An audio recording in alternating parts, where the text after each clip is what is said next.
5 વર્ષથી પ્રાકૃતિક ખેતી કરું છું અને અમને આત્મા પ્રોજેક્ટ દ્વારા તાલીમ આપવામાં આવી હતી.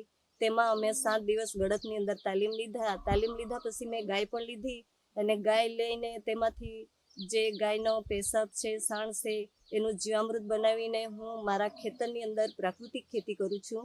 અને પ્રાકૃતિક ખેતીની અંદર મને ઘણા બધા ફાયદા થયા છે, જેમાં કે રાસાયણિક ખાતર, દવા એનો ખર્ચો પણ ઘટ્યો છે.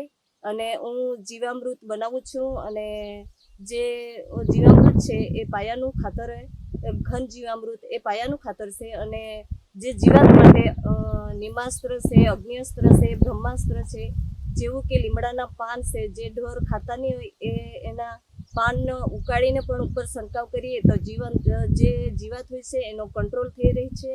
અને હું એકલી જે આ ખેતરની અંદર કામ કરું છું. મારો પતિ પ્લાન્ટ સાઇટ પર કામ મજૂરી માટે જાય છે, પરંતુ હું એકલી જ પણ ખેતરની અંદર સક્ષમ થઈને હું મહેનત કરું છું. તો આવનારે પેઢીને માટે આપણે જાગૃત થવાની જરૂર છે.